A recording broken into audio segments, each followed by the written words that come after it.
Hi,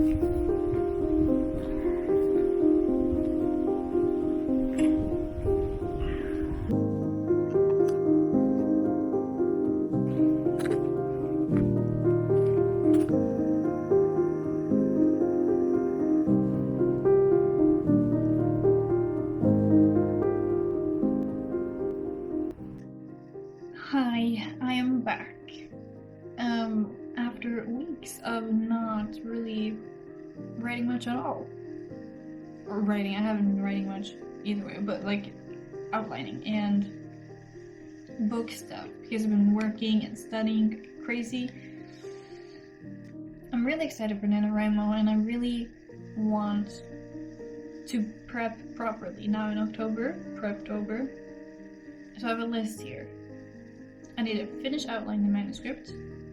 That means like by all the beat sheets, I kind of want to make sure I'm plotting enough for each beat.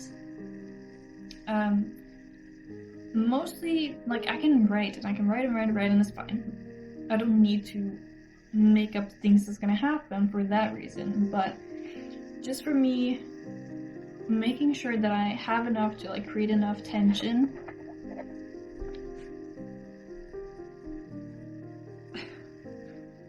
Do you mind? Enough tension between characters, tension in the chapters and plot, and you know, Act 1, Act 2, Act 3. I want to make sure that enough is happening to keep it interesting, and I think it would be good to know like somewhat what's gonna happen when or how often something needs to happen to make sure I'm not losing that. Do you see something? You can barely see him. I can't tell if you can see him or not. Hello. But he keeps knocking on my camera. Thanks, buddy. I also this month want to do the character sheets because that's something I like doing, and I like having one sheet per character where not only if I use Midjourney to create like an AI image that I can use as a character visualization, but I also want to get the Midjourney pictures of like locations, like someplace, but it's difficult to get it right. So I want to do that, but no, I keep forgetting. I want to finish all the character sheets so that I have one place per character where I can like ask questions that I need to answer, like what do they sound like? What do they do in that situation? What would happen? I also need to figure out whether or not I'm actually gonna have dual POV, like if I'm gonna have like one chapter with Astrid, one chapter with Henry, from each of their point of views, or instead of maybe having just Astrid, because that was my original idea, and that's like what I'm comfortable with. But I really do want to tell Henry's point of view as well, because I really am intrigued with like the story that I want for him. So I need to find out if I'm comfortable doing dual POV, because I haven't really read any books or like it's fine if you like multiple different characters. I've read that, but when it's like two characters specifically and they're gonna have tension between them, they're gonna have stuff happening between them, and I don't want to spoil it by taking away the tension and mystery that kind of comes with, oh, how are they feeling about it, you know? Another to-do for this month is I want to finish Save the Cat, or like finish reading Save the Cat and finish reading maybe Wired for Story. I think I've read part of it before, but just to some more plotting, you know? In the Save the Cat, they have like a lot of examples of books for certain genres and how like examples of how they structured the novel, and I really want to make sure that I can start reading more, and I feel like having a specific book that I want to read for the example of analyzing the structure in a way that is relevant to the novel that I'm writing. I feel like that would help me getting more into the structure, if that makes sense. So far this month and last month, I've been trying to find out what the characters sound like. And I've been focusing way more on Henry, though I definitely need to do the same with Astrid. What I did with Henry, I followed articles online that said put them on a couch and ask them why they came to this therapy session, and just have them talk, put them in conversational situations where they will kind of, either you'll hear their inner thoughts or you'll see how they react to things. And I did that with Henry a little bit. I'm gonna do more. I really enjoyed it.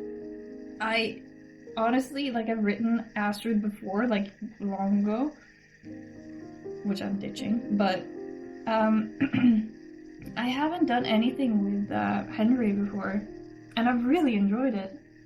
It was very fun, and I think I'm gonna really enjoy it. If I have to include him. Oh my god. So I've been doing that, finding their voices. I want to make sure I can also test out, you know, some characters, just to make sure if I want to keep them or not. Obviously I can just do this during Nanowrimo, but I'm really enjoying the plotting, right? And that's the most important part, is that I'm enjoying it, so that's why I'm doing it.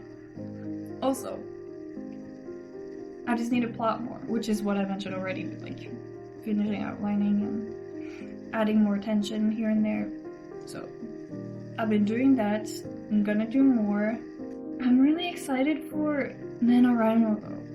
Oh god, but like I have exams. I have a math exam because I'm taking up classes from like high school.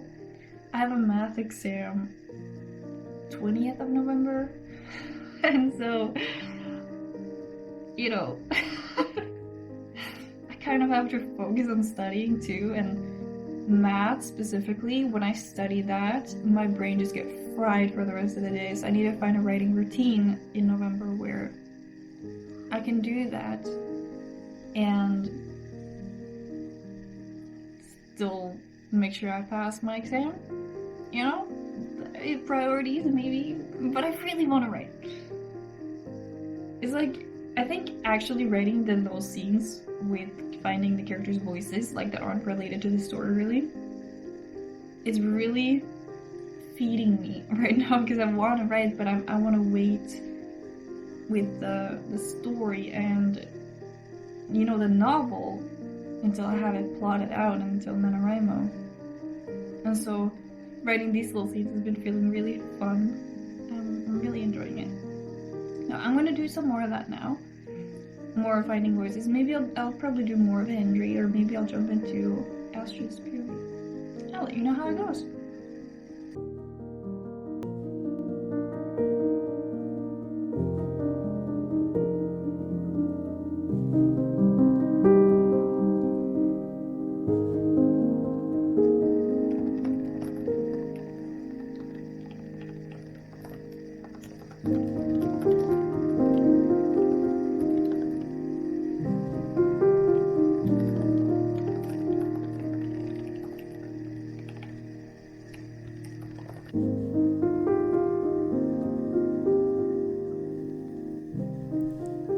That same evening, I felt like writing more from Astrid's perspective.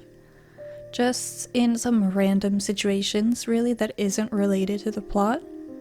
Because I just wanted to get a feel for her voice.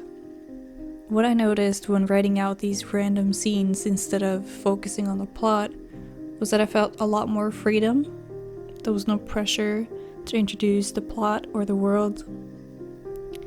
I could just find the character and compare their voices and their personalities, and I really enjoyed that.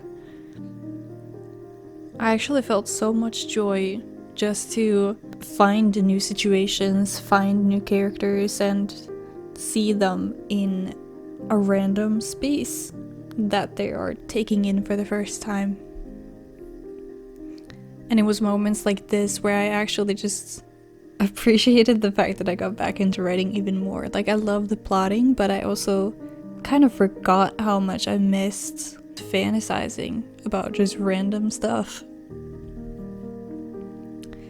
I was also experimenting more with first person's perspective and third person, and I started with third because I thought that would come more naturally to me, but I ended up forgetting that I was writing third person and started leaning more towards first.